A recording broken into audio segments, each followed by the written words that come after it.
कृष्णपृष्ठाय भूतले श्रीमते भक्ति वेदांत स्वामिना इति नामिने नमस्ते सरस्वती देवी गौरवाणी प्रचारिणे निर्विशेष शून्यवादी पाश्चात्य देशधारिणे जय श्री कृष्ण जय चैतन्य प्रभु नित्यानंद श्री अद्वैता गदाधर शिवासादि गौर भक्त वृंदा हरे कृष्ण कृष्ण कृष्ण हरे हरे हरे राम राम राम हरे हरे हरे कृष्ण कृष्ण हरे हरे हरे राम राम राम हरे हरे हरे कृष्ण कृष्ण हरे हरे हरे राम राम राम हरे हरे हरे कृष्ण कृष्ण हरे हरे हरे राम राम राम हरे हरे हरे कृष्ण कृष्ण हरे हरे हरे राम राम राम हरे हरे हरे कृष्ण कृष्ण हरे हरे हरे राम राम राम हरे हरे हरे कृष्ण कृष्ण हरे हरे हरे राम राम हरे हरे हरे कृष्ण कृष्ण हरे हरे हरे राम राम हरे हरे हरे कृष्ण हरे हरे हरे राम राम हरे हरे हरे कृष्ण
कृष्ण कृष्ण कृष्ण हरे हरे हरे राम राम राम हरे हरे हरे कृष्ण कृष्ण हरे हरे हरे राम राम राम हरे हरे हरे कृष्ण कृष्ण कृष्ण हरे हरे हरे राम राम राम हरे हरे हरि हराय नमः कृष्ण यादवाय नमः हरि हराय नमः कृष्ण यादवाय नमः हे माधवाय केशवाय नमः यादवाय माधवाय केशवाय नमः गोपाल गोविंद राम श्री मधुसूदन गोपाल गोविंद राम श्री मधुसूदन गिरधारी गोपीनाथ मदन मोहन गिरधारी गोपीनाथ मदन मोहन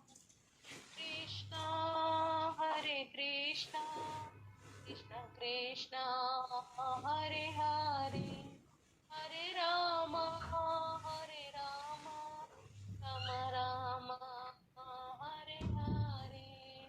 हरे कृष्ण कृष्ण कृष्ण हरे हरे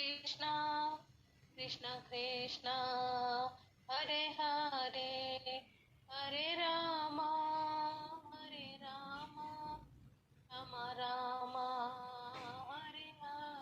हरे हरे कृष्ण कृष्ण कृष्ण हरे हरे हरे राम राम राम हरे हरे हरे कृष्ण कृष्ण कृष्ण हरे हरे हरे राम राम राम हरे हरे हरे कृष्ण कृष्ण कृष्ण हरे हरे हरे राम राम हरे हरे निताई गौरांगो निताई गौरांगो निताई गौरांगो निताई गौरांगो निताई गौरांगो निताई गौरांगो निताई गौरांगो गौर हरि निताई गौरांगो गौर हरि गौरा गौरा गौर हरि गौरा गौरा गौर हरि सची माता प्राण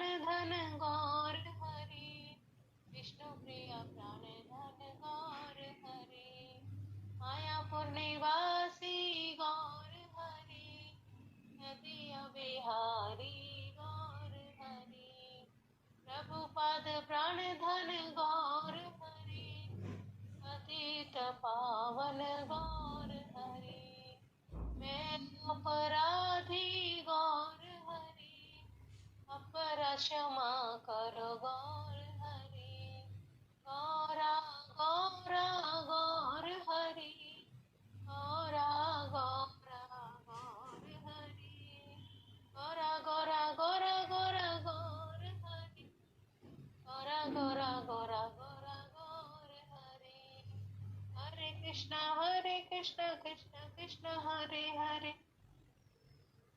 हरे राम राम हरे हरे कृष्ण कृष्ण हरे हरे हरे राम राम हरे हरे जय जय प्रभुपाद प्रभुपाद प्रभुपाद प्रभुपाद जय जय गुरुदेव गुरुदेव गुरुदेव गुरुदेव जय गौरा हरि बोल हरि बोल गौर हरि बोल जय गौर हरे कृष्णा कृष्ण कृष्ण हरे हरे हरे राम राम राम हरे हरे श्री प्रभुपाद की जय गुरु महाराज की जय गौर भक्तन की चतुर्मिलितं येन तस्मै श्रीगुरुवे नमः श्रीचैतन्यमनोभीष्टं स्थापितं येन भूतले स्वयं रूपः कदा मह्यं ददाति दान्तिकं वन्देऽहं श्रीगुरु श्रीयुतपत्कमलं श्रीगुरुवैष्णवाच श्रीरूपं सागरजातं सैगण रघुनाथं बिन्तं तं सञ्जीवं साद्वैतं सावधूतं परिजनसहितं कृष्णचैतन्यदेवं श्रीराधाकृष्णपादान् सैगण ललिता श्रीविशाखान्त हे कृष्ण कृपा सिंधु दीनबंधु जगतपते गोपेश गोपिका कांत राधा कांत नमोस्ते। तप्त कांचन गौरांगी श्री राधे वृंदावनेश्वरी वृषभानु सुते देवी प्रणमामि हरिप्रिये। वांछा कल्पतरु भैश्च कृपा सिंधु ऐश्च पतितानां पावनेभ्यो विश्वेभ्यो नमो नमः। जय श्री कृष्ण चैतन्य प्रभु नित्यानंद श्री अद्वैत गदाधर शिवासादि गौर भक्तवृंद। हरे कृष्णा कृष्णा कृष्णा हरे हरे, हरे राम राम राम हरे हरे, हरे कृष्णा कृष्णा कृष्णा हरे हरे, हरे राम राम हरे हरे, हरे कृष्णा कृष्णा कृष्णा हरे हरे, हरे राम राम राम हरे हरे। प्रभुपाद की जय। हरे करो, ठीक है। तो इससे पहले हमने कोई श्लोक सुनाना चाहेंगे? किसी को कोई श्लोक ही लर्न है? 4th चैप्टर में श्लोक बताए होंगे माता जी ने। हरे राम राम राम हरे हरे। सब गुरुओं से, शिल प्रभुपाद से, सब भक्तों से, आचार्यों से कृपा की याचना करते हैं कि हम शिल प्रभुपाद के द्वारा जो एक सुंदर Bhagavad Gita as it is हमें प्रदान की, हम इसका अच्छे से पठन करें, अध्ययन करें और इसका मनन करें और अपने जीवन में उतारें और ये गीता का ज्ञान अर्जुन की बात हम सबके लिए भी काम आए, यही प्रार्थना करते हुए और हम सब अपना शुद्धिकरण करें। शुद्धिकरण की कृपा मांगते हुए हम शुरू करते हैं आज 5वां अध्याय कर्मयोग। तो बहुत ही सुंदर है। इसका प्रोसीजर क्या है? अर्जुन को पहले शरीर और आत्मा के बारे में बताया गया, उसके साथ साथ फिर भगवान ने बताया कर्म करना जरूरी 3रे अध्याय में, और लेकिन भगवान फिर 4थे अध्याय में बता रहे हैं कर्म के लिए क्या करना है, कर्म योग से जुड़ना है लेकिन ज्ञान के साथ ना। तो यहाँ जो भक्त होता है वो अपनी शुद्धिकरण कैसे करता है? श्रवण और कीर्तन से। और जो कर्म योगी होता है वो अपना शुद्धिकरण करता है वर्णाश्रम धर्म पे। वर्णाश्रम को वो ब्राह्मण क्षत्रिय वैश्य शूद्र का जो है उसको सबको फॉलो करते हुए कर्म करता है। और जो ज्ञान योगी है वो 24 तत्वों के विश्लेषणात्मक अध्ययन के द्वारा उस पर आश्रित रहता है। तो ये अलग अलग कैटेगरी है, कर्म योगी, ज्ञान योगी और भक्ति योगी। इस प्रकार से जो 5वां अध्याय है वो अर्जुन को बताएंगे कि दिव्य ज्ञान, 4थे अध्याय में दिव्य ज्ञान प्राप्त करके अर्जुन क्या करेगा? पहले ब्रह्म की अवस्था को, यानी कि पहले वो ये इस लेवल पे आए कि वो कौन है? वो आत्मा है, शरीर नहीं है, आत्मा है। तो ज्ञान के द्वारा, कर्म के द्वारा जो मनुष्य क्या करता है, कर्म के द्वारा मनुष्य संसार में ही फंसा रहता है, लेकिन जब आगे ज्ञान प्राप्त करता है तो ब्रह्म को प्राप्त करता है और ध्यान योग के द्वारा वो परमात्मा तक पहुंच पाता है और भक्ति योग के द्वारा स्वयं भगवान श्री कृष्ण के पास। तो 3रे अध्याय का नाम कर्म योग था सिर्फ, अभी है कर्म योग कृष्ण भावना भावित कर्म। तो कर्म योग के साथ साथ क्या है? कर्म तो सभी करते हैं, कर्म के द्वारा जुड़ते हैं, कई कर्म के द्वारा संसार से जुड़ते हैं, कोई भगवान से जुड़ते हैं। तो कृष्ण भावना भावित कर्म का मतलब ऐसा कर्म जो कि कृष्ण के साथ हम अपनी चेतना को जोड़कर फिर करते हैं, तो कृष्ण भावना भावित कर्म कहलाता है।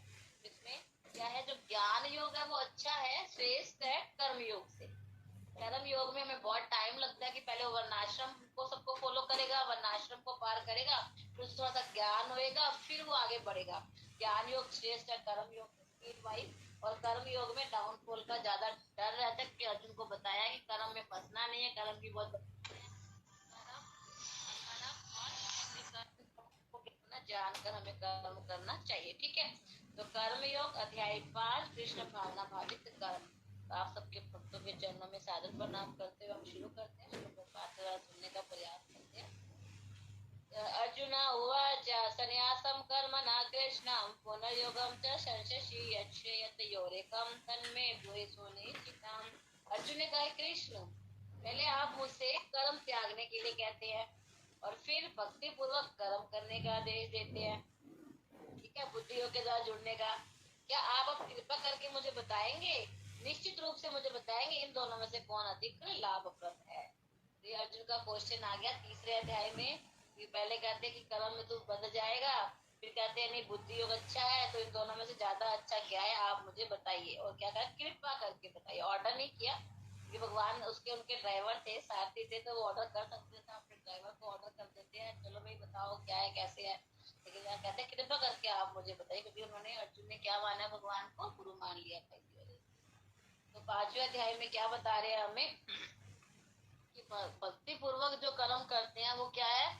शुष्क चिंतन से श्रेष्ठ है। व्यक्ति बैठा बैठा, शुष्क चिंतन का मतलब केवल सोचना है ना, किसी चीज के बारे में बस सोचते रहो सोचते रहो सोचते रहो। भक्ति अच्छी है, भक्ति करनी चाहिए, भक्ति अच्छी है, भक्ति करनी चाहिए। हाँ ये संसार ऐसा ऐसा ऐसा, अरे भाई सब ये अच्छी है, संसार गंदा है, मिजबीज है, बीमारियां, तुम्हें कुछ करना भी तो चाहिए ना। वे कृष्ण भावना भावित कर्म में वो खड़ा होकर कर्म करता है। तो भक्ति होगा जो भक्ति पद बहुत अच्छा है, इजी है। तो दूसरे अध्याय में आत्मा और शरीर के बंधन का सामान्य ज्ञान बताया, और उसी में बुद्धि योग अर्थात भक्ति के द्वारा इस संसार से हमें निकलने का भी वर्णन हुआ है। तीसरे अध्याय में बताया गया कि ज्ञान कोई कार्य नहीं करने पड़ते। चतुर्थ अध्याय में कर्म को अकर्म वाला आया था, 3-4 श्लोक, तो उसमें यही था कि जो ज्ञानी होता है वो कर्म के बंधन में नहीं पड़ता। तो अब चतुर्थ अध्याय में भगवान ने अर्जुन को क्या बताया, सारे यज्ञों का अवसान कहाँ है, ज्ञान योग में। दिव्य ज्ञान में लास्ट में क्या कंक्लूजन, कर्म योग में लास्ट में क्या कंक्लूजन, कर्म करना है। दिव्य ज्ञान में कंक्लूजन क्या निकला, सब सारे जितने यज्ञ बताए उन सबका अवसान कहाँ होता है, ज्ञान योग में होता है। ठीक है। तो अब भगवान ने अर्जुन को सलाह दी कि पूर्ण ज्ञान से युक्त होकर खड़े हो और युद्ध करो, तुम आलस्य मत करो। अब एक ही प्रसाद भक्ति में कर्म भी करनी है और ज्ञान युक्त कर्म की महत्ता पर बल देते हुए तो अर्जुन ने को जब बताया तो अर्जुन क्या हुआ, भ्रमित हो गया। तो अर्जुन क्या समझता है, ज्ञान में संन्यास का अर्थ है कि अपनी इंद्रियों को सब प्रकार से, इंद्रियों का जो कार्य है उसको हमें त्याग देना है।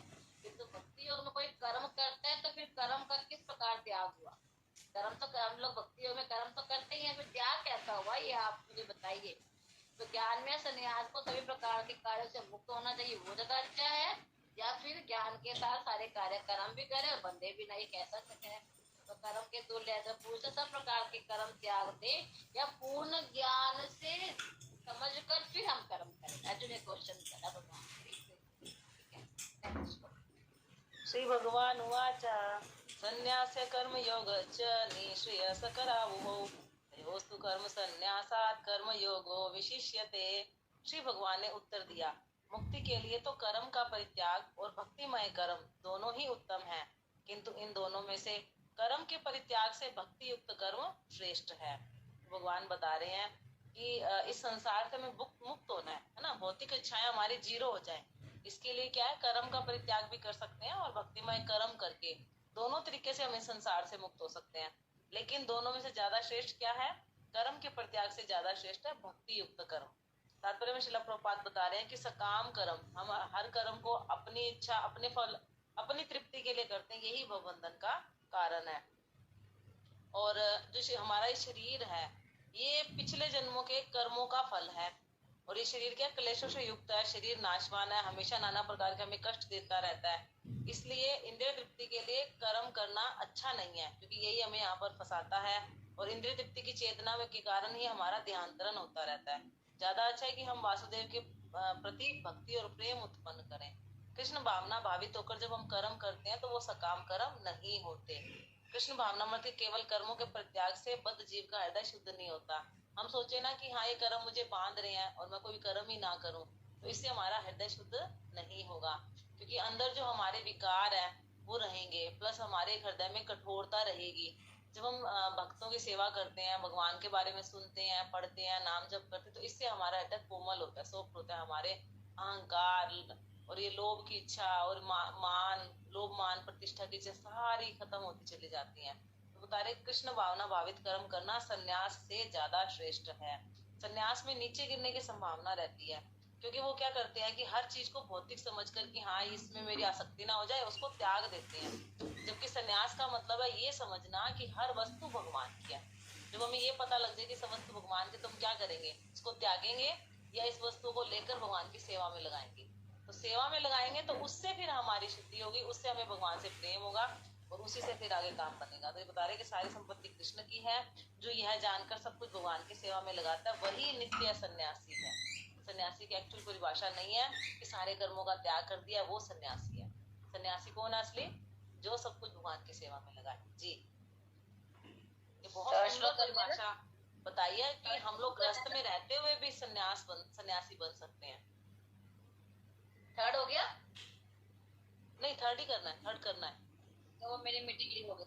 केस नित्य सन्यासी यो न द्वेष्टि न कांक्षति निर्द्वंदो ही महाबाहो सुखम बंधात परमुच्यते।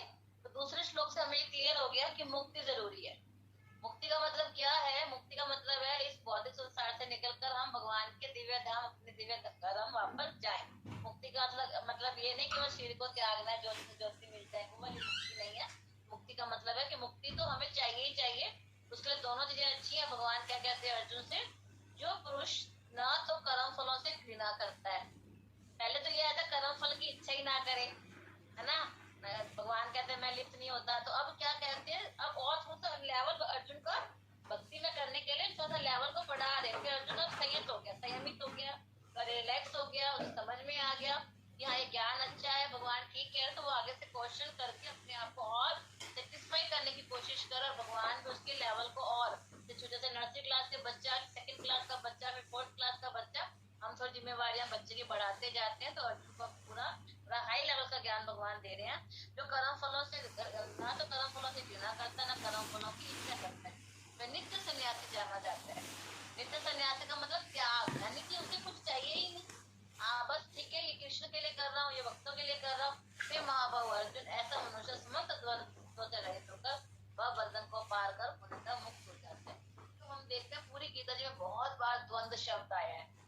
समा सुखो दुखो, सिद्धो असिद्धो, सफलता विसफलता, शीतोष्ण सम दुखता, ये ऐसे सर्दी गर्मी के समान समझो। ये द्वंद्व क्या है? द्वंद्व है मैं ये काम करूँ कि नहीं करूँ, टेम्पल जाऊँ नहीं जाऊँ, टेंटिंग अभी कर लूँ कि नहीं करूँ, मैं उठूँ या सो जाऊँ, थोड़ा सा और ठंड बहुत है, अच्छी लग रही है रजाई कंबल। तो बहुत सारे द्वंद्व हमारे मन में हर पल हर क्षण आते रहते हैं। हमें इन द्वंद्वों से ऊपर उठना है कि नहीं, लक्ष्य पूरा हमें एक क्लियर है। अभी जब सच्चिदानंद महाराज आए थे ना कल, तो महाराज कह रहे थे कि हम सबका एक लक्ष्य होना चाहिए। सबसे पहले तो एक लक्ष्य होना चाहिए, स्पिरिचुअल लक्ष्य एक होना चाहिए, और फिर उस लक्ष्य के लिए हमारे मन में ये होना चाहिए कि मैं अपने लक्ष्य को अचीव कर सकूं। ये दृढ़ विश्वास भी होना चाहिए, और फिर उसके साथ उसका लिए प्रयास करो। तो वन डे विल कम, कि एक दिन ऐसा आएगा कि आप उस लक्ष्य को प्राप्त कर लोगे। लेकिन सबसे पहले एक स्पिरिचुअल ड्रीम होना चाहिए, फिर उस स्पिरिचुअल ड्रीम के अकॉर्डिंग हमें दृढ़ संकल्प होना चाहिए मन में, कि विश्वास कि मैं अपने लक्ष्य को प्राप्त कर पाऊंगा। तो स्पिरिचुअल लक्ष्य तो भगवान सबके पूरे करते हैं। जब भौतिक इच्छाएं पूरी कर देते हैं, तो स्पिरिचुअल जो इच्छाएं तो भगवान झटके से पूरी करते हैं, कभी हम इच्छा नहीं करते। और फिर वो एक दिन वो आएगा जब हम उस लक्ष्य को प्राप्त कर लेंगे। तो इसलिए द्वंद्वों से सब ध्यान दे, हमारा होमवर्क भी रहेगा कि हमें इन द्वंद्वों को पार करना। पूरे दिन में जब हमारा द्वंद्व लगे, मैं करूँ नहीं करूँ, ये बनाऊँ वो बनाऊँ, यहाँ जाऊँ वहां जाऊँ, खाऊं नहीं खाऊं, सोऊं नहीं सोऊं, पीऊं नहीं पीऊं, बहुत सारे द्वंद्व आते हैं। उस समय झटके से हमें कृष्ण का नाम लेकर उसको डिसीजन को लेकर आगे बढ़ जाना है। तो कृष्ण भावना बाबत पुरुष क्या होता है? नित्य सन्यासी है, क्योंकि वो किसके लिए कार्य कर रहा है? कृष्ण के लिए कार्य करता है। उसकी कोई इच्छा भी नहीं होती है ना वो घृणा करता है। तो इस प्रकार से वह अपनी स्वाभाविक स्थिति को जानता है कि मैं कौन हूँ, मैं कृष्ण का अंश हूँ। तो कृष्ण के साथ की जो भावना है, ये भावना भ्रांत के अंश के तुल्य नहीं हो सकता। कृष्ण तादात्म्य में एक वर्ड आया, कृष्ण के साथ जुड़ जाना, मिलना, मतलब उसमें डिसॉल्व हो जाना। विलयशील कहते हैं ना, विलन उसमें मिक्स हो गया बिल्कुल। जैसे कि नमक डालते हैं पानी में तो पता नहीं चलता पानी कौन सा नमक कौन सा है, ऐसे कृष्ण के साथ तादात्म्य की भावना जुटी है, क्योंकि अंश के बराबर नहीं हो सकता, है ना। इसी प्रकार से क्या है, हमारे में क्या गुण जो है सेम है, लेकिन गुणों की जो संख्या है उसमें फर्क है। क्वालिटी सब हमारे में सेम है, जो क्वालिटी में सारी है हमें, लेकिन हमें थोड़ी थोड़ी मात्रा में। भगवान बहुत बड़े अमीर है, हम थोड़े से अमीर। भगवान बहुत ज्ञानी है, हम थोड़े से ज्ञानी। भगवान बहुत वैरागी, हम थोड़े से वैरागी। इस प्रकार से तो जो इस क्या बोला गया है कि मनुष्य अपने आप में पूर्ण बनता है, जिससे न तो किसी वस्तु की उसमें इच्छा रहती, न किसी का शौक। उसके मन में कोई छल कपट नहीं रहता। किसके मन में? जो ना कर्म फल से घृणा करता, ना कर्म फल से इच्छा करता है, वह कृष्ण के लिए कार्य कर्म करता है ना। इस प्रकार से भौतिक संसार में वह मुक्त हो जाता है।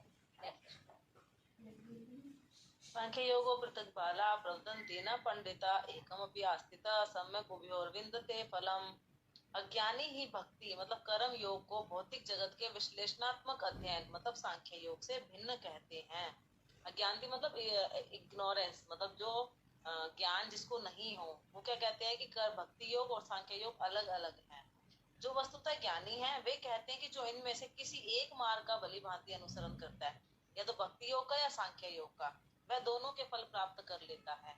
तो यहाँ पे तात्पर्य में श्रील प्रभुपाद बता रहे हैं कि सांख्य योग का उद्देश्य भी आत्मा को जानना है। भौतिक जगत की आत्मा कौन है? भगवान, है ना। इस भौतिक शरीर की आत्मा तो हम है, लेकिन इस भौतिक संसार की आत्मा कौन है? परमात्मा। तो भगवान की भक्ति का परमात्मा की सेवा है।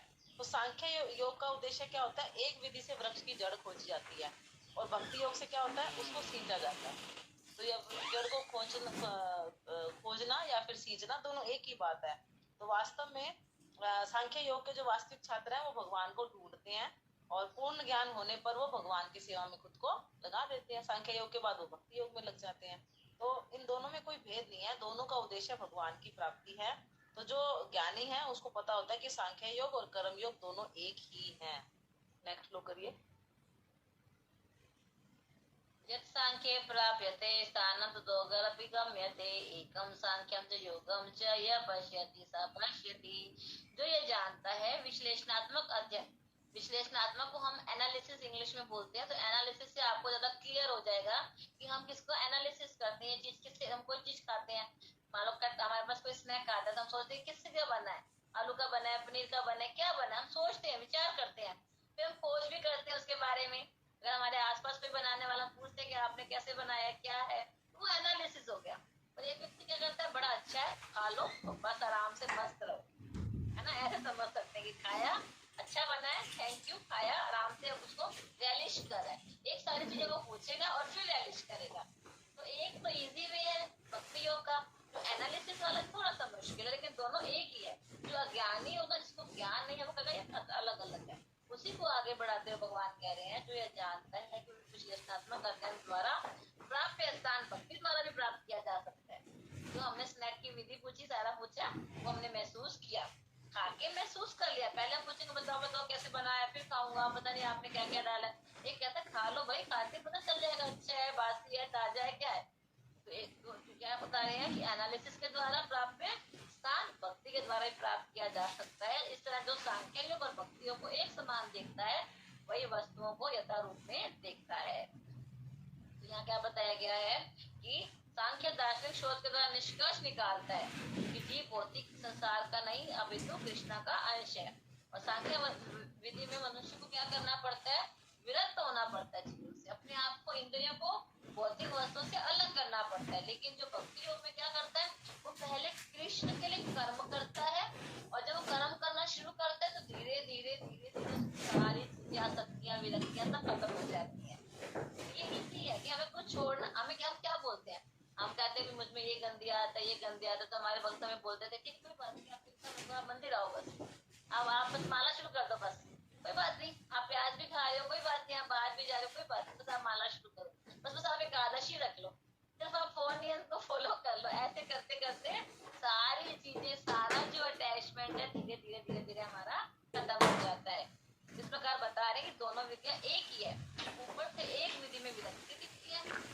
एक तो जो ज्ञानी लोग होते हैं सब कुछ त्याग दिया, देखो जी मैं तो भौतिक संसार से अलग हो गया हूँ, मुझे कुछ नहीं चाहिए, धन भी छोड़ दिया, घर भी छोड़ दिया, पति भी छोड़ दिया, पत्नी भी छोड़ दी, बच्चे भी छोड़ दिए। और एक कहता है नहीं हम भक्ति करेंगे, हमारी ड्यूटी है उनको पूरा करेंगे, लेकिन साथ में विरक्ति भी होते जाएंगे। तो एक में विरक्ति दिखती है और दूसरे में आसक्ति है। हम क्या करते हैं, आसक्ति करते हैं।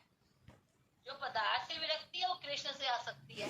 हम किससे आसक्ति करना शुरू कर रहे हैं, कृष्ण से। कृष्ण से आसक्ति करेंगे तो विरक्ति अपने आप आएगी भौतिक संसार से, है ना। इस प्रकार से ये जो व्यक्ति है वो क्या करता है, यथारूप में देखता है। तो हमें उनको वही वस्तुओं को यथारूप में, यानी कि एज इट इज सब चीजों को वही देख के तो पाएगा। जो जानता है कि दोनों ही क्या है, अलग अलग रास्ते, लेकिन दोनों भक्ति तक लेकर जाते हैं। संन्यासस्तु महाबाहो दुखम आप्तुम अयोगता योग युक्तो मुनिर्ब्रह्म नाचिरेन अधिगच्छति। भक्ति में लगे बिना केवल समस्त कर्मों का परित्याग करने से कोई सुखी नहीं बन सकता। हम खुद ही देख सकते हैं ना, हम सोच लेंगे हाँ मैंने सब कर्म छोड़ दिया, मैं लिप्त ना हो जाऊं, और हम जाके बैठ जाए जंगल में या कहीं छत पे जाके बैठ जाए, 2 दिन रह के देख लो, 24 घंटे कुछ मत करो, ना कोई कर्म करो ना भक्ति करो, प्रैक्टिकल नहीं है हमारे लिए। तो बता रहे परंतु भक्ति में लगा हुआ विचारवान व्यक्ति शीघ्र ही परमेश्वर को प्राप्त कर लेता है। हमें से बहुत सारे भक्त कुछ अभ्यास कर रहे हैं और उनको महसूस होता होगा अंदर ना कि हाँ भगवान हमारे साथ हैं, हमारी रक्षा कर रहे हैं, और जब हमारे संकट के टाइम में एकदम से हेल्प आती है तो कितने खुश होते हैं ना, thank you Krishna, thank you Lord, है ना। तो ये चीजें क्या है कि हम भगवान की तरफ जा रहे हैं और हमें विश्वास भी है और अनुभूति भी होने लग जाती है। ये तो तात्पर्य में श्रील प्रभुपाद बता रहे हैं कि सन्यासी 2 प्रकार के होते हैं। एक तो मायावादी सन्यासी जो सांख्य दर्शन का अध्ययन करते हैं, है ना। और दूसरे है वैष्णव सन्यासी, वो भागवत दर्शन, भागवतम, भगवत गीता पढ़ते हैं, इस प्रकार से अध्ययन करके भगवान की सेवा में लगते हैं। लेकिन होता क्या है, मायावादी सन्यासी वेदांतों का अध्ययन करते हैं। जैसे वेदों को पढ़ना और समझना हमारी बुद्धि के परे है, आप प्रयास कर लो जीवन भर, एक वेद को नहीं समझ सकते। तो बता रहे हैं कि मायावादी सन्यासी चिंतन में लगे रहते हैं, इसलिए भगवान की दिव्य भक्ति का आनंद नहीं उठा सकते।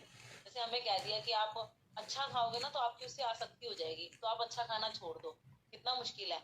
और हमें ये कह दे कि आप अच्छा अच्छा बनाओ, भगवान को खिलाओ, फिर खुद खा लो, ज्यादा क्या अच्छा है ना। इसलिए बता रहे हैं कि जो मायावादी सन्यासी होते हैं वो आनंद नहीं उठा पाते।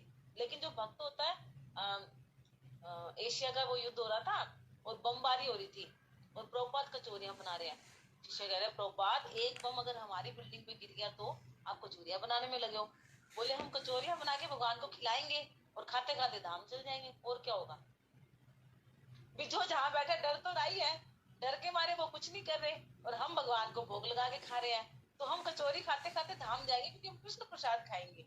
तो मतलब प्रभुपाद कह रहे हैं कि तो प्रभुपाद ने तुरंत समझाया शिष्यों को ये कि जो नेति नेति कहते हैं ना, ये नहीं, तो वो नीरस जीवन जीते हैं और हम लोग भगवान को भोग लगाकर सारा आनंद उठाते हैं और हम ये आनंद पाते पाते चले जाएंगे और वो लोग बिना कुछ खाए रूखा सूखा खाएंगे और फिर भी यहीं रहेंगे। प्रभुपाद क्लियर बताते हैं। तो मायावादी सन्यासी क्या, उनका डाउनफॉल हो जाता है, परोपकार में लग जाता है। वही हाँ। रुका सुखा खाते हुए ज्यादा टाइम उनकी जिंदगी चलती नहीं है, लाइफ में चलती नहीं है। वो फिर वापस कोई परोपकार में राजनीतिक नेता बन जाएंगे, धर्मशाला खुलवाएंगे, तो फिर वो भौतिक बंधन में नाम ऐश्वर्य मिलने लग जाएगा, धन मिलने लग जाएगा। वो माया तो उनको अटकाएगी जब तक आप भगवान की सेवा नहीं करोगे ना। माया अलग अलग रूपों में आपके सामने खड़ी हो जाएगी और हम पहचान भी नहीं पाएंगे कि माया हमें अटका रही है यहाँ पे। जी। हालांकि जो मायावादी है वो भी अनेक जन्मों बाद जाके हो सकता है भक्ति में लग जाए, अनेक जन्मों बाद। लगते हैं, टाइम लगते हैं, चेतना पे डिपेंड करता है। अगर किसी की चेतना है, वो प्रार्थना करे कौन है सुप्रीम पावर, मुझे जुड़ना है, मुझे अपने वास्तविक लक्ष्य तक जाना है, मैं भटक रहा हूँ, कौन बचाएगा, तो कृष्ण हेल्प करते हैं, हेल्पर भेज देते हैं उसके पास। योग युक्त विशुद्ध आत्मा विजितात्मा जितेंद्रिय धर्मभूतात्मा भूतात्मा कुर्वन् अपि न लिप्यते। यहाँ क्या बताया है, विशुद्ध आत्मा का मतलब है शुद्ध आत्मा, बिल्कुल एकदम जो जैसे वर्षा का जल होता है। विजित आत्मा जिसने अपने मन को जीत लिया, और जितेंद्रिय का मतलब जिसने अपने इंद्रियों को जीत लिया। तो जो भक्ति भाव से कर्म करता है, जो विशुद्ध आत्मा है, जिसने अपने मन इंद्रियों को वश में, सभी लोगों से प्रिय होते हैं, ऐसा व्यक्ति कर्म करता हो कभी बंधता नहीं। क्यों बंधेगा, इंद्रियों पे कंट्रोल हो गया, मन पे कंट्रोल हो गया, अपने कार्यों पे कंट्रोल हो गया, तो वो फिर कैसे क्या, वो सबको प्रिय क्यों नहीं लगेगा, और फिर वो कर्म में बंधेगा भी कैसे। और कौन कर पाता है, जो कृष्ण भावना भावित होता है। ऐसा व्यक्ति किसी भी जीवात्मा को कृष्ण से अलग नहीं देखता, सब में कृष्ण का अंश देखता है, सब में आत्मा है, सब में परमात्मा है, सब कृष्ण के अंश है। तो वृक्ष की जड़ में से पानी देते हैं तो उसकी टहनियां पत्तियां सब जो होता है फलीभूत हो जाती है, मतलब पोषित हो जाती है। और हम अवश्य वो मतलब पेट में भोजन डालते हैं तो पूरे शरीर को हमें ताकत मिल जाती है, एनर्जी मिल जाती है। तो इसी प्रकार से कृष्ण भावना में कर्म करके हम सबको क्या कहते हैं, तृप्त कर देते हैं, हर किसी के प्रिय बन जाते हैं, चेतना भी शुद्ध हो जाती है हमारी, क्योंकि उसका मन कहाँ लगा रहता है, हमेशा कृष्ण के लिए स्थिर रहता है एकदम। तो जिस प्रकार स्थिर पानी होता है, और जिस स्थिर पानी को साफ पानी में एकदम कोई अपनी शक्ल भी देख लेता है ना, तो ऐसे ही जो स्थिर आत्मा है, वो जो जिसमें कोई भी कलमश नहीं है, बिल्कुल ऑनेस्टी, ट्रांसपेरेंट है बिल्कुल, तो वो सबको प्रिय क्यों नहीं लगेगी। तो न यदि कृष्ण से संबंधित कथाओं के अतिरिक्त अन्य कथाओं में उसका मन लगता है, इंद्र तृप्ति नहीं करता। और जो भोजन करेगा वो कृष्ण को अर्पित करेगा, और जहाँ जाएगा किसी स्थान पे जाना चाहेगा तो कृष्ण के संबंधित स्थान पे जाना चाहेगा, उसकी इंद्रियां पूर्णतः वश में रहती है ना। इस प्रकार से तो अर्जुन पर कोई प्रश्न कर सकता है कि अर्जुन अन्यों के प्रति युद्ध में आक्रामक क्यों था, कृष्ण भावित नहीं था। अर्जुन ऊपर से आक्रामक था, लेकिन दूसरे अध्याय में बताया उसने बिना कारण से मैं युद्ध नहीं करूंगा, पाप लगेगा, मैं क्यों किसी को मारूं, हाँ। तो अर्जुन क्या था, आक्रामक नहीं था, कृष्ण भावना भावित था, कृष्ण से आदेश पाकर कृष्ण के आदेश का पालन कर रहा था कि भगवान चाहते थे गीता का उद्भव हो, ताकि हम सब उसको पढ़ के अपने जीवन को सफल कर सकें। बहुत सुंदर श्लोक चल रहे हैं। भगवान आगे कह रहे हैं, नायं किंचित करोति इति युक्तो मन्ये तत्त्ववित् पश्यन् शृण्वन् स्पर्शन् जिघ्रन् अश्नन् गच्छन् स्वप्न श्वसन्। प्रलपन विसृजनघ्नन् उन्मिषन् निमिषन् अपि इंद्रियानिन्द्रिय अर्थेषु वर्तन्त इति धारयन्। दिव्य भावना मृत युक्त पुरुष मतलब जो भक्ति में लगे हुए होते हैं, वो देखते सुनते स्पर्श करते सूंघते खाते चलते फिरते सोते श्वास लेते हुए भी अपने अंतर में सदैव यही जानता है। क्या जानता है भक्त? वास्तव में वह कुछ भी नहीं कर रहा। उसको लगता है कि मेरा शरीर देख रहा है, मन कुछ भी सोच रहा है, लेकिन मैं तो ना ये शरीर हूँ ना मैं ये मन हूँ, मैं तो आत्मा हूँ, भगवान का दास हूँ। शरीर अपना काम कर रहा होता है और उसकी जो चेतना है वो भगवान में लगी रहती है। बोलते त्यागते ग्रहण करते आंखें खोलते और बंद करते हुए भी वह जानता रहता है कि भौतिक इंद्रियां अपने अपने विषयों में प्रवृत्त है, वह इन सबसे पृथक है। ये भी सेल्फ रियलाइजेशन के लिए है और बहुत सुंदर है कि जैसे प्रहलाद महाराज का भागवतम में आता है कि प्रहलाद महाराज ना हमेशा भगवान के नाम में मग्न रहते थे। उनको नहीं पता लगता था कि कब वो सो रहे हैं, कब खा रहे हैं, कब उठ रहे हैं, कब चल रहे हैं, कब बात कर रहे हैं। क्यों? उनका मन भगवान में लगा रहता था। तो शरीर अपनी एक्टिविटीज कर रहा है और उनका मन और चेतना भगवान में रहती थी। तो ये परफेक्ट एग्जाम्पल है। इसको हमें ना 24 घंटे प्रैक्टिस करके देखना चाहिए। हमारा क्या होता है, हम कुछ भी कर रहे होते हैं ना तो हमारी चेतना सेल्फ सेंस सेटिस्फेक्शन अपने सेंस सेटिस्फेक्शन के लिए रहती है। लेकिन जो भक्त होता है वो जैसे हम लोग मान लो खाना बना रहे हैं और लेक्चर लगा लें, 1 घंटे में खाना कब बन जाएगा हमें पता भी नहीं लगता और मन कहाँ लगा हुआ है? लेक्चर के अंदर। बस यही है, समझ लो परफेक्ट यही है। तात्पर्य श्रील प्रभुपाद बता रहे हैं कि जो भक्त होता है उसका जीवन शुद्ध होता है, उसे किसी से कुछ लेना देना नहीं होता, बस वो भगवान की सेवा में लगा रहता है।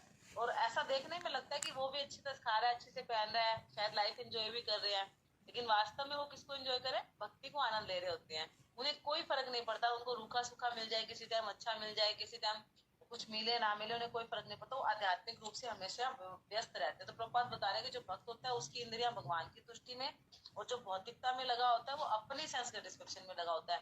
देखने से लगता है कि वो भौतिक कार्य कर रहा है, लेकिन वास्तव में उसके सारे कार्य ज्ञानेंद्रियों के कर्म कर्मेंद्रियों कर्म अपने आप हो रहे होते हैं। वो सिर्फ भगवान की सेवा में लग के शाश्वत दास का कार्य निभा रहा होता है। जी। ब्रह्मणाध्याय कर्माणि संगत त्यक्त्वा करोति यः लिप्यते न स पापेन पद्मपत्रमिमावसा।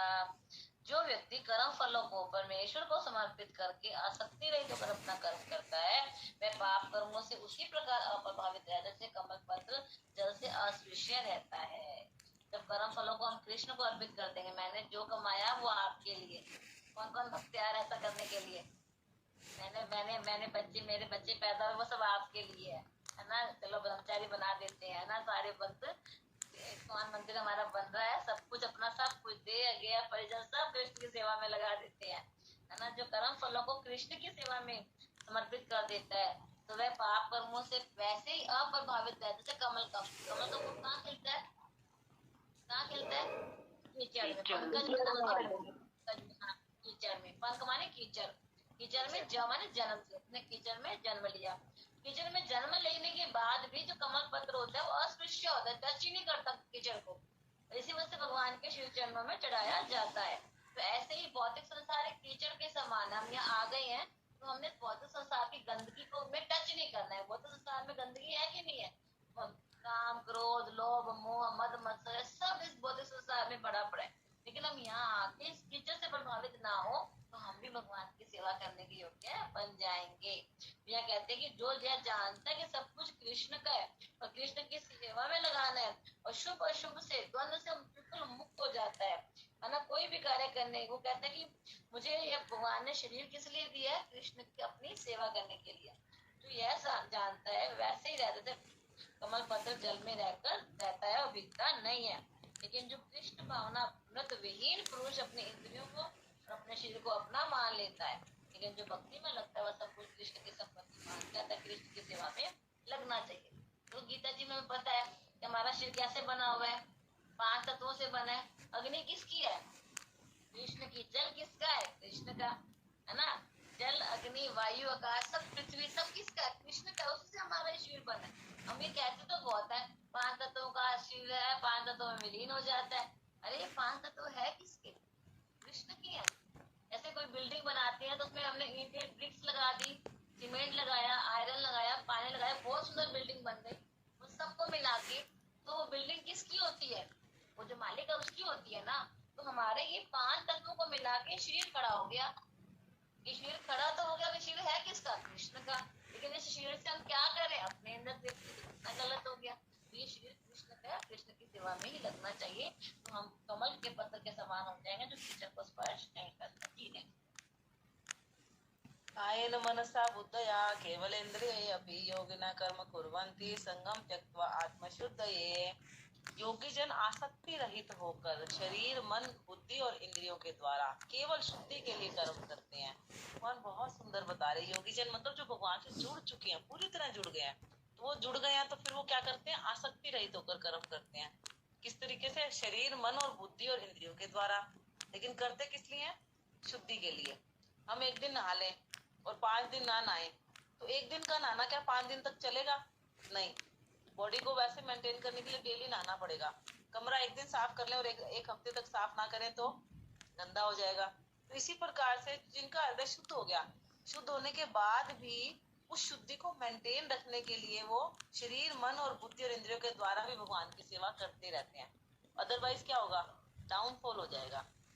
एक बच्चे के 80% नंबर आ गए और अगले साल उतनी ही पढ़ाई करेगा तब 80% का लेवल उसका मेंटेन रहेगा ना। तो यहाँ पे तात्पर्य में श्रील प्रभुपाद बता रहे हैं कि जो भक्ति करते हैं उनका कोई भौतिक फल तो प्रकट होता नहीं है, और देखने में हो सकता है कि भौतिक कार्यक्रम में व्यस्त दिखे, लेकिन उनको क्या लगता है कि ये शरीर भगवान का है, मैं ये शरीर नहीं हूँ, और ये सारी संपत्ति भी कृष्ण की है, इसलिए इन सब पे भगवान का अधिकार है। इसलिए वह अपने मन, बुद्धि, इंद्रिय, शरीर, अपने संबंध, घर सबको भगवान की सेवा में लगाता है और भगवान से ही जुड़ा रहता है।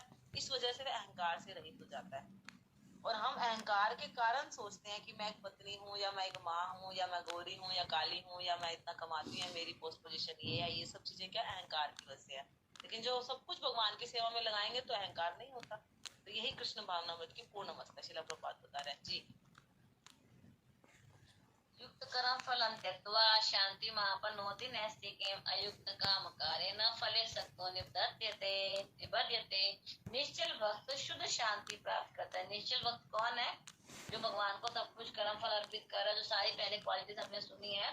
तो आगे बता रहे हैं कि जब वो ऐसा करेगा, अपना सब कुछ कृष्ण को अर्पित कर देगा, कृष्ण को सर्वोपरि मानेगा, सांख्य योग को, भक्ति योग को एक दृष्टि से देखेगा, वह व्यक्ति क्या करेगा? शुद्ध शांति प्राप्त करता है, क्योंकि वह समस्त कर्म फल मुझे अर्पित कर देता है। किंतु जो व्यक्ति भगवान से युक्त नहीं है, जो अपने श्रम का फल कामी है, मैंने काम किया, उसका जो रिजल्ट मुझे मिलना चाहिए, वह बंध जाता है। तो अध्यात्म बुद्धि वाला व्यक्ति और एक भक्ति वाला व्यक्ति में अंतर क्या है? एक कृष्ण के प्रति आसक्त रहता है, एक अपने शरीर के प्रति, कर्मों के फल के प्रति। मैंने इतना कर्म किया तो मुझे इसका रिजल्ट मिलना ही चाहिए। अरे मैंने मेरे बच्चे को बड़ा किया है, पैदा किया है, तो अब ये ब्रह्मचारी क्यों बन रहा है, ये इस्कॉन में क्यों जा रहा है, मैंने इसको आईटीएन बनाया, मैंने इसको पढ़ाया। बहुत सारे लोग ऐसे करते हैं, आजकल हम देख रहे हैं। लेकिन वो क्या करता है? मैं मेरे में फंस जाता है ना। जो व्यक्ति कृष्ण के प्रति आसक्त रहकर उन्हीं के लिए कर्म करते हैं, वह मुक्त पुरुष है। उसे फल की कोई चिंता नहीं होती। भगवान क्या कहा है? ये था मां प्रबदन्ते दास का बजामी। जो व्यक्ति सब कुछ कृष्ण को अर्पित कर रहा है, तो क्या कृष्ण उसे कुछ भी नहीं देंगे? कृष्ण कुछ भी नहीं देंगे, कृष्ण तो सब कुछ देंगे, है ना। तो डरने की उसे कोई जरूरत नहीं है। तो कर्म किसी को लिप्त नहीं करता, उसमें जो कर्ता भाव हमारा आ जाता है, वो हमें उस बंधन में लिप्त करता है। ये सबसे बड़ी बात है। कर्म से ज्यादा हमारी कॉन्शियस, कर्म करते तो कॉन्शियस, जैसे कि वैश्य की और ब्राह्मण की स्टोरी हमने चर्चा की थी, वैसे ही कर्म हमें नहीं बांधता। कर्म के पीछे हमारा कर्ता भाव है, तो उससे अहंकार आ जाता है, वो हमें डुबो जाता है। ब्राह्मण में अहंकार आ गया था, मैं तो भक्तों सामने वैसे कितना गलत काम करती है। वो शरीर निर्वाह के लिए कर रही थी, शरीर निर्वाह के लिए कुछ कर सकते हैं, लेकिन कॉन्शियस कैसे होनी चाहिए? भगवान में। इसलिए कृष्ण भगवान में जो सारे कार्य परम पद पर होते हैं, वे दिव्य होते हैं, कोई भौतिक प्रभाव नहीं पड़ता। यही कृष्ण भावना का रहस्य है, और शांति अभय इसी के द्वारा प्राप्त होती है।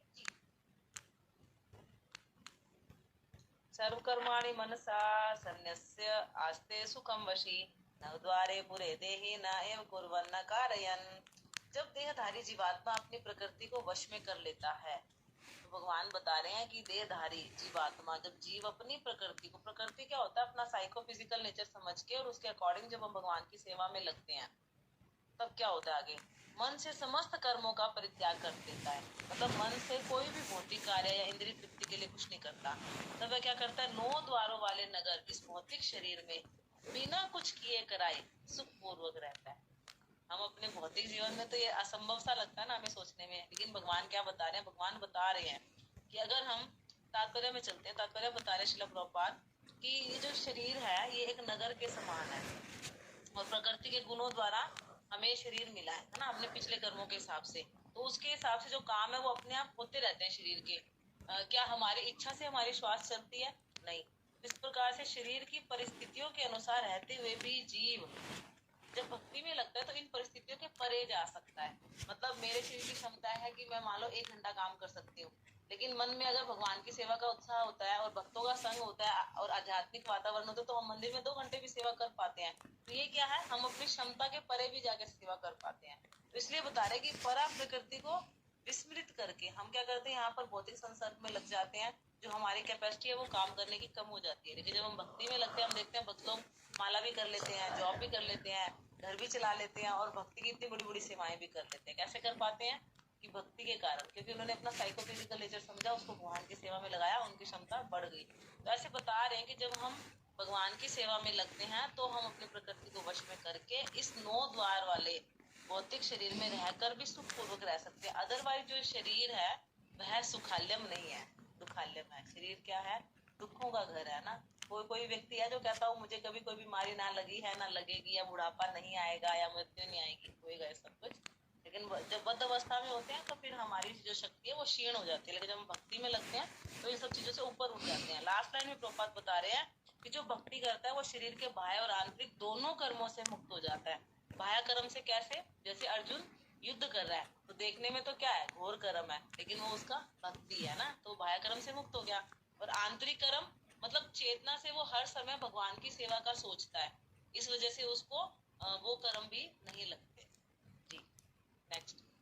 जो 9 द्वार बताए हैं वो 9 द्वार क्या क्या है? 2 आंखें हैं, 2 नथुने हो गए, 2 कान हो गए, 1 मुंह हो गया, 1 गुदा, 1 उपस। जैसे यूरिन पास करते हैं, स्टूल पास करते हैं, गुदा और उपस। ये 9 द्वार, 9 द्वार ही बोले ना। तो हमारा एक शरीर एक नगर माना जाता है, भागवतम में आता है। उसके 9 दरवाजे हैं, 9 गेट है, तो 9 द्वार है। और हम देखें तो इन 9 द्वारों से गंदगी निकलती है। निकलती आंखों से कीड़ आती रहती है, नाक से भी हमारा कफ निकलता है, मुंह से भी थूक आता है, कानों में भी मैल है, सब जगह से 9 द्वारों से गंदगी निकलती है शरीर। तो शरीर गंदा है ये हमारा, ये 9 द्वार का नगर है। ये शरीर जो है गंदा है, नगर ये बना ये शरीर अशुद्ध है, अपवित्र है, अशुद्ध अपवित्र है, ये क्योंकि गंदगी निकलती है। जब हम भोग बनाते हैं भगवान का तो हमें बोला जाता है इन 9 द्वारों पे कहीं हमारा हाथ नहीं जाना चाहिए। और वही हाथ हम वस्त्र पे लगा लेते हैं, वही हम भोजन बना रहे हैं भगवान के लिए, तो वो टच होता है, चम्मच टच हो गई, आटा टच हो गया, कुछ सब्जियां काटते तब टच हो जाती है। तो बहुत ध्यान रखना पड़ता है भगवान की सेवा के लिए। भगवान शुद्ध दिव्य है। ये तो भगवान ने हम पे कृपा की, प्रभुपाद ने हमें कृपा की कि हमें ब्यूटी वर्शिप में माताओं को हमें इंगेज किया कि तुमने घर में रहो, सेवा करो, भोग लगाओ। ये बहुत बड़ी बात है ये, तो हमें इसको लाइटली नहीं लेना चाहिए कि हमें कितनी बड़ी कृपा हुई है। ये तो बहुत ही शुद्ध भक्त होते हैं ना, वही भगवान की सेवा कर सकते हैं। हम पतितों को प्रभुपाद ने लगाया, श्री विग्रह आराधन नित्य नाना, श्रृंगार तन मंदिर मार्जना। तो खुद भी सेवा में लगे और अपने शिष्यों को लगाया, उनके शिष्य आगे हम सबको सेवा में लगा रहे हैं। कृपा मान के हमें इस सेवा में आगे बढ़ना चाहिए। ठीक है, तो 9 द्वारे को आप सब क्लियर करना कि 9 द्वार कौन कौन से हैं। ठीक है, आगे चलते हैं।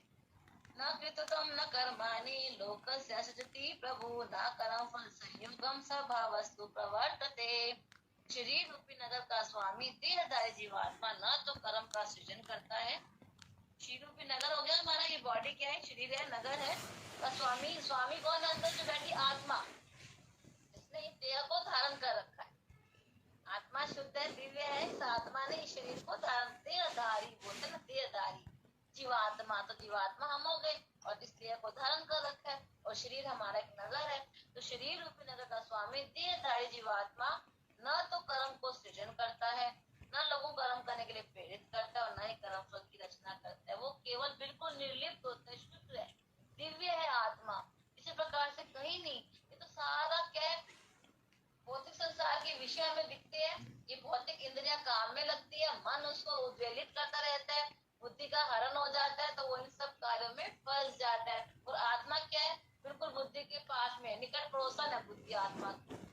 वो कहते हैं मैं तो खाई में गिरूंगे, तुम भी आ जाओ, तुम भी गिरो, और आत्मा को बंदी बना देते हैं इस शरीर के अंदर। और वो 84 के चक्कर में फंस जाता है। फिर कोई कृपा होती है गुरु की, साधु की, संत की, तब हमें पता चलता है कि मैं तो आत्मा हूँ। तब उनकी कृपा से फिर हम भक्ति में लगते हैं। धीरे धीरे आत्मा के जो ग्रंथियां हैं, बंधन है, वो धीरे धीरे दूर होकर खुलना शुरू हो जाते हैं। ठीक है, तो प्रॉपर यहाँ बता रहे हैं। तो यहाँ बताए क्या कर रहे हैं, ये इम्पोर्टेंट है। क्यों कर रहे हैं, हमारी इंटेंशन क्या है, हमारी कॉन्शियस क्या है, वो ज्यादा इम्पोर्टेंट होती है। तो जीव तो परमेश्वर की शक्ति है, पराशक्ति है। हम सब क्या है, आत्मा क्या है, पराशक्ति। और ये भौतिक शरीर है हमारा, मन बुद्धि अहंकार है भगवान की अपरा निकृष्ट शक्ति है। जीव क्या है, पराशक्ति। मान लो हमारे पास एक व्यक्ति के पास गाड़ी है, बच्चा है, तो उसके लिए जो अच्छी कौन सी ज्यादा ज्यादा इम्पोर्टेंट कौन सी हुई, बच्चा। गाड़ी क्या है, मैटर है, मैटर है। तो ऐसे ही जो भौतिक प्रकृति मैटर है, जीवात्मा क्या, भगवान का अपना अंश, बच्चा अपना अंश है, मेरा अंश है, मैंने पैदा किया। ऐसे भगवान जीवात्मा के लिए बोलता है कि मैंने तुम सबको पैदा किया, बीज पिता, तुम सब तो क्या हो, ऊपर पराशक्ति हो। और बाकी जो चीज भौतिक संसार की जो निकृष्ट चीजें हैं, सारी गाड़ी, बॉडी है, मकान है, बिजनेस है, सब कुछ अपरा है, सब कुछ मेरे लिए इनकी कोई वैल्यू नहीं है। बच्चा मेरा प्यारा मुझे ज्यादा, लेकिन वो उल्टा हो जाता है। बच्चा क्या करता है, पिता को छोड़कर उन चीजों को फिर अपना बना लेता है। ऐसे हम भौतिक संसार में कर रहे हैं, भगवान को तो छोड़ दिया और उन सब चीजों को अपना बनाकर उसका संग कर रहे हैं। तो यह प्रॉपर क्लियर कर रहे हैं कि योगवश परा प्रकृति जीवन आदि काल से अपराशक्ति के, मतलब जो बच्चा है वो क्या कर रहा है, उन खिलौनों के साथ खेल रहा है, गाड़ियों के साथ खेल रहा है, और फिर उनको अपना मान बैठता है। जिस नाशवान शरीर भौतिक आवास को प्राप्त करता है, वह बहुत सारे कर्मों और फलों के कारण बनता है। और ऐसे वातावरण में वह क्या करता है, अज्ञान व शरीर में कैद हो जाता है, कर्म फलों को भोगता रहता है। अनंत काल से जो अज्ञान है उसकी वजह से उसको दुख में और के चक्रों में फंसकर कर्म बंधन में फंस जाता है। लेकिन जैसे ही वह जीव शरीर के कारण से मुक्त हो जाता है, वह भगवान को अपना मानता है, भगवान की सेवा करता है। बताया जाता है कि वास्तव में वह ना तो इसका स्वामी होता है, ना कर्मों का फलों का नियंता है। वह क्या है, इस भौतिक संसार में संघर्ष करने वाला जीवात्मा है। समुद्र के अंदर कोई गिर जाता है और समुद्र में उसकी नाव भी है, नाव में बहुत सारा सोना है, शेल्फ है, सब कुछ है, लेकिन वो क्या कर रहा है, संघर्ष कर रहा है, मुझे बाहर निकालो, बाहर निकालो, बाहर निकालो, है ना। तो वो उन चीजों की वैल्यू नहीं करेगा। फिर किसी की वैल्यू करेगा, केवल मेरी जान बच जाए, मैं बस बाहर निकल जाऊं। और हम क्या करते हैं, उन चीजों को बचा रहे हैं। मेरे पास इतना धन था, मेरे शेल्फ है, मेरे कपड़े गंदे हो गए समुद्र में डूबने से। तो ऐसी चिंता हमें नहीं करनी चाहिए। हमें चिंता क्या करनी है, इस संसार से मैं बाहर निकल के अपने वास्तविक घर जाऊं, जहाँ मुझे वापस संसार में इस समुद्र में गिरना ना पड़े। तो सादा की लहरें उसे उछालती रहती है, किंतु उस पर उसका वश नहीं चलता। और उसके उद्धार का साधन क्या है, जो भगवान की भक्ति करे, वही उसको शांति से उसकी रक्षा कर सकते हैं। नेक्स्ट। न आदत्ते कस्यचित् पापम न च ये सुकृतम विभो अज्ञानेन आवृतम ज्ञानम तेन मोहयन्ति जन्तवः। परमेश्वर ना तो किसी के पापों को ग्रहण करता है, ना पुण्यों को। कैसे, जैसे एक राजा है ना, राजा प्रजा क्या कर रही है, उससे राजा का नहीं होता लेना देना, किंतु सारे देहधारी जीव उस अज्ञान के कारण मोहग्रस्त रहते हैं। और देहधारी जीव अज्ञानता क्या है कि मैं हूँ तो आत्मा, लेकिन खुद को मानते हैं शरीर, इस वजह से मोहग्रस्त रहते हैं। तो ये जो हमारा मोह है ना, यही हमारे वास्तविक ज्ञान को आच्छादित किए रहता है। तो यहाँ पे तात्पर्य में श्रील प्रभुपाद बता रहे हैं कि भगवान तो विभु हैं, क्योंकि भगवान असीम मतलब अनलिमिटेड ज्ञान, बल, यश, सौंदर्य और त्याग, ये 6 जो ऐश्वर्य है उनसे युक्त होते हैं। और हमेशा आत्माराम है, और उनके लिए कोई कर्म नहीं है, ना कर्म का बंधन है। लेकिन जीव क्या करता है, अज्ञान से मोहित होकर ऐसी इच्छा करता है जिसके कारण कर्म और फल की श्रृंखला शुरू हो जाती है। हमारी इच्छा होती है कि हम शादी करें, है ना, शादी करिए तो फिर आगे गृहस्थी है, बच्चे हैं, कमाना भी पड़ेगा, और काम करने के लिए हमें भी बोलना पड़ता है, क्योंकि आज के टाइम जब तक हम काम नहीं करेंगे तब तक हम सर्वाइव नहीं कर सकते, बंधनों में बंध जाते हैं। तो कर्म और फल की हमारी श्रृंखला शुरू हो जाती है कोई इच्छा करने से। और जीव क्या है, परा प्रकृति के कारण है। लेकिन यहाँ भगवान जो वो सर्वज्ञ है, और जो भगवान है वो हमें इच्छा पूर्ति करने देते हैं, लेकिन हम अपनी इच्छा पूर्ति करने की जो स्वतंत्रता है उसका मिस यूज करते हैं। इसी वजह से हम यहाँ पर अपनी इच्छाओं के कारण सूक्ष्म बंधन में बंधे रहते हैं। भगवान निष्पक्ष रहते हैं और हमारी इच्छाओं में व्यवधान नहीं डालते। ये लाइन बहुत इंपॉर्टेंट है कि एक तो ये कि भगवान हमें अपनी इच्छा पूर्ति करने देते हैं, दूसरा हमारी इच्छाओं में व्यवधान नहीं डालते। अगर वो डालेंगे तो फिर क्या होगा, एक बच्चा हम जबरदस्ती कहे नहीं तू मेरी सेवा कर, हमेशा मेरे अंडर में रह, तो जबरदस्ती हम करवाएं वो अच्छी बात नहीं है। बच्चा खुद प्रेम से समझकर और पिता माता को ओबे करे और उनकी सेवा करे उम्र भर, वो अच्छा है। तो भगवान हमसे यही चाहते कि तुम अपनी इच्छा से मुझे प्रेम करो। जबरदस्ती तो प्रेम कराना क्या है, मशीनी लाइफ ना। तो भगवान मशीन वाला वो नहीं चाहते हमसे आदान प्रदान, नेचुरल वाला प्रेम का आदान प्रदान चाहते हैं।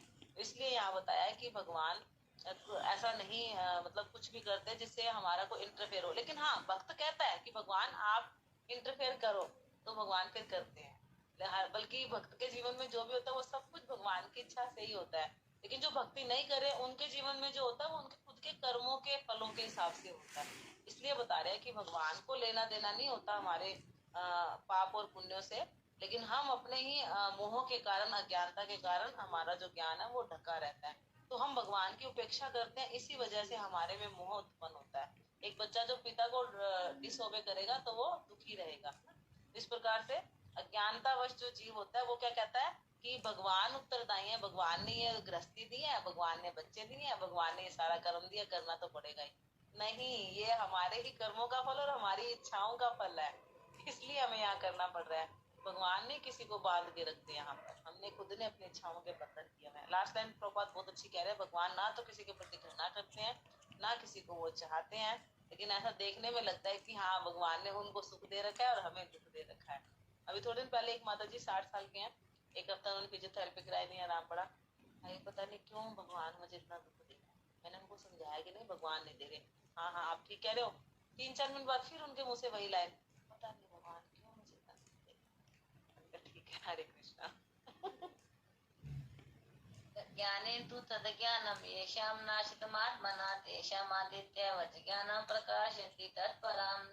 किंतु जब कोई उस ज्ञान से प्रबुद्ध होता है जिससे अविद्या का विनाश होता है, देखो लाइट आएगी तो अंधेरा अपने आप जाएगा, खाना खाएंगे तो भूख अपने आप शांत हो जाएगी। वैसे ही जब ज्ञान आएगा तो अज्ञान अपने आप चले। जैसे कैसे प्रभुपाद हमेशा अपने बैक टू गॉड मैगजीन पे क्या लिखते हैं, सूर्य कृष्ण सूर्य सम माया है अंधकार, जहाँ कृष्ण वहाँ नहीं माया अधिकार, है ना। तो ऐसे ही भगवान कृष्ण कह रहे हैं, किंतु जब कोई उस ज्ञान से प्रबुद्ध हो जाता है, तो ज्ञान उसमें पूरा आ जाता है, पूरा भर जाता है, जिससे अविद्या का विनाश होता है। तो उसके ज्ञान से सब कुछ उसी तरह प्रकट हो जाता है जैसे दिन में सूर्य से सारी वस्तुएं प्रकाशित होती है। तो विद्या जो है वो हमें मुक्त कराती है ना। और जैसे बोलते थे ना पहले ज्योतिर्गम्य, क्या बोलते थे, तमसो माँ ज्योतिर्गम्य, तमसो माम ज्योतिर्गम्य, कि मुझे अंधेरे से बाहर निकालिए, लाइट की तरफ हम जाएं, अंधेरा रोशनी की तरफ। तो वो रोशनी क्या है, कृष्ण, वो रोशनी क्या है, ज्ञान, है ना। तो वही चीजें हैं। पहले तो हमें भी लाइन बोल देते थे बचपन में, क्या बोलनी चाहिए लाइन, लेकिन अब मीनिंग पता चलता है हमें। तो विद्या जो क्या करती है, हमें मुक्त करती है, विद्या हमें बंधन में बांधती है। विद्या से हमें शांति मिलती है नॉलेज से, और नॉलेज से हमें विरक्ति आती है, डिटैचमेंट होता है भौतिक संसार से, भगवान से अटैचमेंट होता है। और विद्या क्या करती है, हमें बांधती है, हमें अहंकार आता है, हम भोक्ता मानते हैं और बंधन में बंध जाते हैं। तो क्वालिटीज है विद्या विद्या में। अब डिसाइड हमें करना है कि हमें किसका पक्ष लेना है ना। जो वास्तविक ज्ञान किसे प्राप्त होता है, जो भगवान का भक्त बन जाता है। वह क्यों करता है, तो गुरु की खोज करता है, गुरु से बताता है कृष्ण भावना में कहा क्या है, कैसे करना है। इस प्रकार सूर्य से अंधकार दूर होता है, उसी से व्यक्ति का पूरा ज्ञान क्या होता है, वह शरीर नहीं, वह आत्मा है, शरीर से बड़े है, वह आत्मा परमात्मा में अंतर करता है ज्ञान की वजह से। और वो आगे करता है कि मैं अगर आत्मा हूँ तो मुझे करना क्या है, भगवान से संबंध बनाना है। यहाँ पर एक बात और बता रहे श्रील प्रभुपाद, रात्रि के समय अंधकार में प्रत्येक वस्तु में एक जैसी दिखाई देती है, केवल अंधेरा अंधेरा, ब्लैक ब्लैक। लेकिन दिन में सूर्य के आने पर बिल्कुल अपने स्वरूप में उसका रंग कैसा है, उसका साइज कैसा, सब कुछ हमें दिखाई देता। तो आध्यात्मिक जीवन में जब हमारे जीवन में कृष्ण होंगे, तो हमारे जीवन में रोशनी होगी, हमारे जीवन में ज्ञान होगा, तो हमें पता लगेगा वास्तविकता में मैं कौन हूँ, ये संसार कैसे बना हुआ है, मुझे इसमें करना क्या है, हमें बाहर कैसे निकलना है। तो वो सारी चीजें हमें कृष्ण की उपस्थिति में ही महसूस हो पाएगी। जो विद्या है वो सत्वगुणी पे ले सकते हैं, अविद्या के रजोगुणी तमोगुणी, है ना। तो हमें क्या करना, खुद को डिसाइड करना, इच्छा करनी है, मतलब इच्छा करने प्रयास करना, कृपा भगवान करें जी। तत्बुद्धे तत् आत्मान तत्निष्ठा तत्परायणा गच्छन्ति अपुनरावृत्तिम ज्ञान निर्धूत कल्मषा। बहुत सुंदर भगवान बता रहे, जब मनुष्य की बुद्धि, मन श्रद्धा और शरण सब कुछ भगवान में स्थिर हो जाते हैं, तब वह पूर्ण ज्ञान द्वारा समस्त कल्मश से शुद्ध होता है, मुक्ति के पथ पर अग्रसर होता है। तो हमें देखना चाहिए कि हमारी बुद्धि कहाँ लगी हुई है। क्या हमारी बुद्धि भगवान में स्थिर है? नहीं। क्या हमारा मन भगवान में स्थिर है? नहीं। क्या हमारी श्रद्धा मतलब फेथ कहाँ है हमारा? सिर्फ भगवान में है? नहीं, इस भौतिक चीजों में है आसक्ति भी। शरण सब कुछ भगवान में जब स्थिर होगा तो पूर्ण ज्ञान यही कि मैं भगवान का दास हूँ और भगवान की मुझे सेवा करनी है, तब समस्त कल्मश से वह शुद्ध होता है। कल्मश जो हमारे हृदय में इतना भरा हुआ है, और मुक्ति के पथ पर वह अग्रसर होता है। तो इसके लिए हमें देखना होगा कि हमारी बुद्धि, मन, श्रद्धा और शरण कहाँ पर लगे हुए हैं। तो उसको भगवान में स्थिर करने के लिए यही है कि अपने सेंसेस को भगवान की सेवा में लगाना है। और धीरे धीरे जैसे हम ग्रंथों को पढ़ रहे हैं, सुन रहे हैं, समझ रहे हैं, तो हमें पता लगता है कि हाँ, मैं आत्मा हूँ और मेरा स्वभाव भगवान की सेवा करना, और सेवा करके ही मैं तुष्ट हो सकता हूँ, आनंद ले सकता हूँ, और कोई रास्ता यहाँ पर नहीं है। धीरे धीरे हम कल्मश से भी शुद्ध हो जाते हैं और पूर्ण ज्ञान होता है। और मुक्ति मतलब भौतिक इच्छाओं शून्य होना। मुक्ति का मतलब भौतिक इच्छाएं जीरो। ये हम यहाँ मुक्ति के नीचे जरूर से लिख लें। मुक्ति का मतलब भौतिक इच्छाएं शून्य। तो यहाँ पर श्रील प्रभुपाद बता रहे हैं कि भगवान कह रहे हैं कि मेरे अलावा इस संसार में मुझसे श्रेष्ठ कुछ भी नहीं है, और भगवान को ब्रह्म परमात्मा भगवान के रूप में जानना चाहिए हमें। और भगवान के लिए लास्ट में श्रील प्रभुपाद बता रहे हैं कि भगवान से हम एक भी हैं और भिन्न भी हैं। भगवान जीव जो है भगवान का अंश है। भगवान सच्चिदानंद तो जीव भी सच्चिदानंद। तो ये तो हो गया एकता, है ना। जीव भगवान का अंश है, दोनों ही सच्चिदानंद है। लेकिन भगवान क्या है? विभु, और हम क्या है? अनु। क्वांटिटी डिफरेंस है, क्वालिटी सेम है। वो सागर है तो हम सागर की बूंद है। जी, नेक्स्ट लो। विद्या विनय संपन्न है, ब्राह्मणे गवे हस्तनी, के पंडिता समदर्शिना। अगर कोई पंडित है तो उसका दृष्टिकोण कैसा रहता है? वो कैसे, किस नजरिए से सबको देखता है? ज्ञानी, अगर कोई ज्ञानी है तो उसका दृष्टिकोण क्या होगा? तो इस श्लोक में बता रहे हैं, विनम्र साधु पुरुष अपने वास्तविक ज्ञान के कारण, पहले तो उसे ज्ञान होता है कि नहीं होता, ज्ञान को हमने अपने अंदर लेके आना है। जब ज्ञान आ जाएगा तब हम कैसे कैसे रिएक्ट करेंगे, कैसे इसको देखेंगे। जब ज्ञान हो जाएगा तो वह एक विद्वान को विनीत ब्राह्मण, गाय, हाथी, कुत्ता, चंडाल को समान दृष्टि से समभाव से देखते हैं। ये क्या है? ज्ञानी का दृष्टिकोण। तो उसमें क्या है? व्यक्ति क्या करते हैं? फिर आत्मा में रमन करता है, यानी कि आत्मा सब में, आत्मा के रूप में सबको देखता है। बाहरी शरीर नहीं देखता कि बाहरी शरीर वही है कि हमने मिट्टी ली, हमने एक छोटा सा आकार का स्टैचू बनाया, उसकी आंख, नाक, कान, जिभ वजह अलग है। हमारे साथ वाले ने बनाया मिट्टी का स्टैचू, वो अलग आकार का हो गया। कोई छोटा बना रहा है, कोई बड़ा बना रहा है, कोई टेढ़ा बना रहा है, कोई कैसे बना रहा है। ऐसे ही पंच तत्वों से हम अलग अलग शरीर के बनते हैं। कोई कुत्ता बन गया, कोई बिल्ली बन गया, कोई ब्राह्मण बन गया, कोई हाथी बन गया, कोई मनुष्य बन गया, कोई ऐसे ऐसे इस प्रकार से। लेकिन अंदर क्या है? सबकी आत्मा क्या है? सबकी सेम है। जो ब्राह्मण है, विद्वान है, गाय है, कुत्ता है, हाथी है, कोई कुछ भी क्यों ना हो। तो सामाजिक दृष्टि से हम सब अलग अलग दिख सकते हैं, है ना। योनि के अनुसार भी हम अलग अलग हो सकते हैं, हमारे बाहर के कार्य भी अलग अलग होते हैं, है ना। लेकिन वास्तव में हम सब कौन होते हैं? आत्मा की दृष्टि। शरीर का भेद है, किंतु परमेश्वर सबका संबंध क्या? एक है। परमेश्वर परमात्मा के रूप में हर एक के हृदय में रहता है। इस प्रकार से शरीर तो प्रकृति के गुणों से उत्पन्न हुए हैं, सत्वगुण, रजोगुण, तमोगुण। तो ये क्या? भौतिक संसार 3 गुणों से बना हुआ है। 3 गुणों से बनी वस्तुओं में हमें आकर्षण नहीं दिखता। किंतु शरीर के भीतर जो आत्मा परमात्मा भी आध्यात्मिक गुण वाले दिव्य होते हैं, है ना। तो इस प्रकार से आत्मा परमात्मा के लक्षण सेम होते हैं। हम क्या है? आत्मा। भगवान क्या है? परमात्मा। हम सोल है, भगवान सुपर सोल है ना। सभी आत्माओं के ऊपर है परमात्मा। लेकिन दोनों की चेतना के सचित आनंद। अंतर क्या है? आत्मा शरीर के भीतर हमेशा सचेतन रहता है, और परमात्मा सभी शरीरों में भी रहता है। हम तो केवल अपने शरीर में है, और भगवान सबके शरीरों में परमात्मा रूप में भी रहता है। परमात्मा बिना किसी भेदभाव के सबके शरीरों में, हमारे में भी है परमात्मा, और मल के कीड़े में जो है ना, कीड़ा, मल मत कीड़ा जो होता है, उसमें भगवान परमात्मा रूप में रहता है। इसलिए कहते हैं भगवान सबके वेल विशर है। कोई अमीर है, कोई गरीब है, कोई अंधा है, कोई लूला है, कोई लंगड़ा, कोई कैसा भी क्यों ना हो। तो जो ब्रह्मवादी होता है हर किसी में ब्रह्म के अंश को देखेगा, और जो कृष्णवादी है, कृष्ण का जो भक्त है, सब में कृष्ण का अंश मान के उसको समान दृष्टि से देखते हैं। तो हमारे विजन को हमें चेंज करना है, हमारे नजरिए को चेंज करना है। ठीक है, नजरिए को चेंज करेंगे, परिस्थिति वही होगी, लेकिन मनस्थिति चेंज होता ही सारी चीजें पलट जाएगी। वही अर्जुन होगा कुछ समय के बाद, जो पहले इतना हताश हो गया, वही भगवान के समझाने पे वही अर्जुन इतना बढ़िया युद्ध करेगा और जीत जाएगा। है ना, कि उसकी मनस्थिति अब चेंज होती, मनस्थिति चेंज तो परिस्थिति भी चेंज। ऐसे हमने अपने मनस्थिति को चेंज करना है कि नहीं हम सब कुछ कर सकते हैं, हम सब कुछ अचीव कर सकते हैं, हम गोलोक धाम भी जा सकते हैं, कृष्ण प्रेम भी हमें आ सकता है, हमें उसके लिए प्रयास करना है।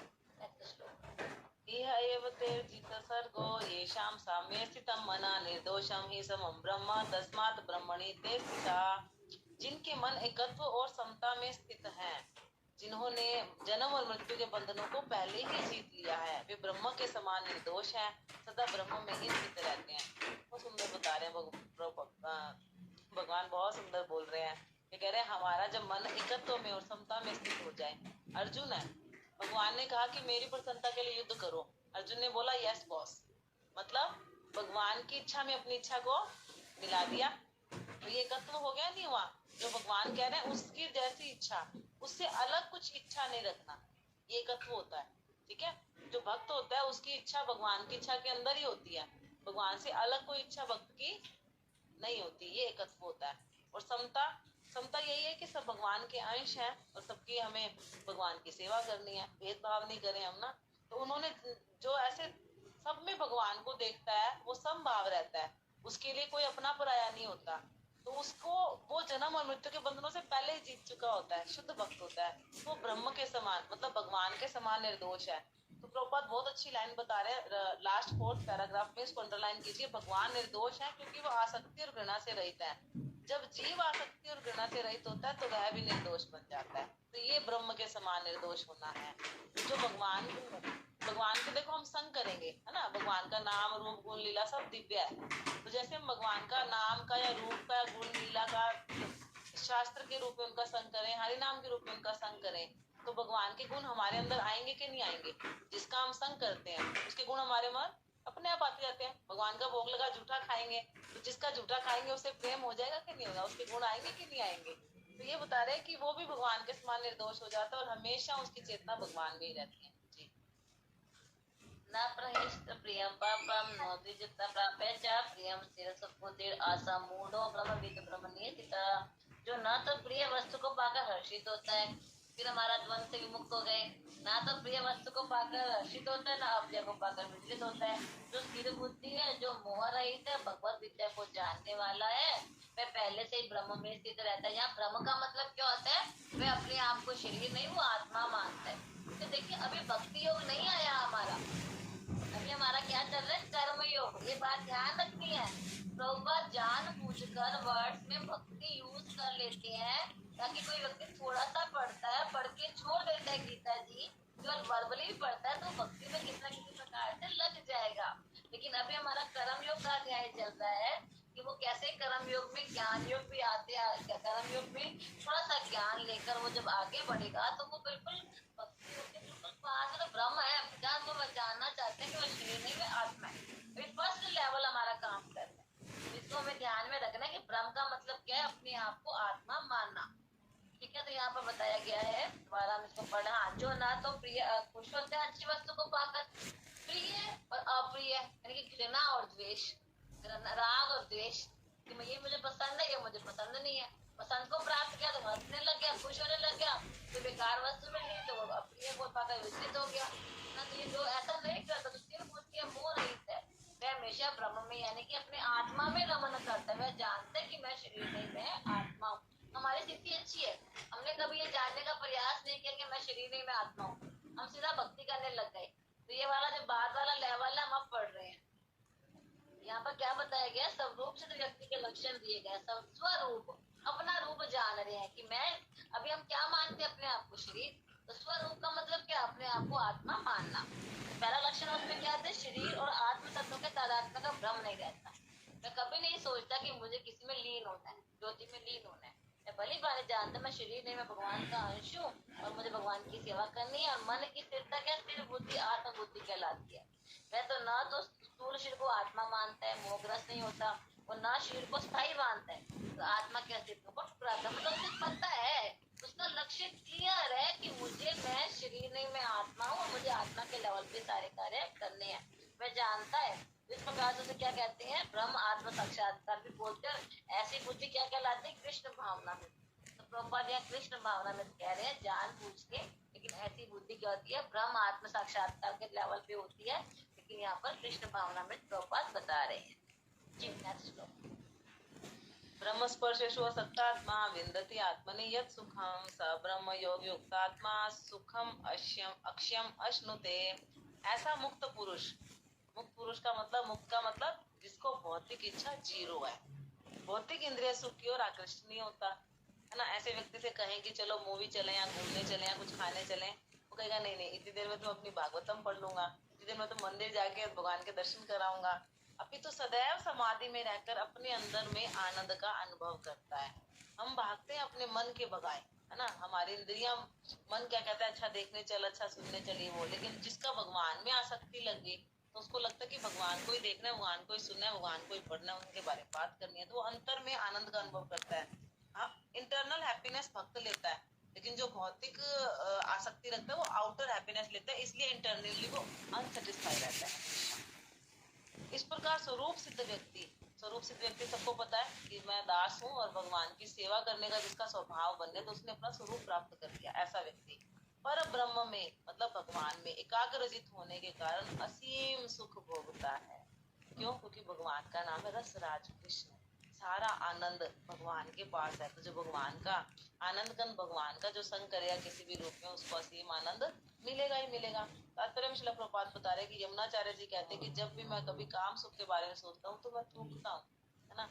जैसे एक व्यक्ति होता है, वो मान लो जिसकी उसमें आसक्ति है वो उसी तरफ भागेगा, हम कहेंगे ना उधर चलो, बोलेगा नहीं नहीं मुझे तो उधर जाना है। ऐसे किसी के भगवान में आसक्ति तो वो भगवान की तरफ जाता है, उसको कहीं और आसक्ति आती ही नहीं। इस प्रकार यहाँ बता रहे कि जिसकी भगवान में आसक्ति है वो इंद्रिय सुख में तनिक भी रुचि नहीं रखता।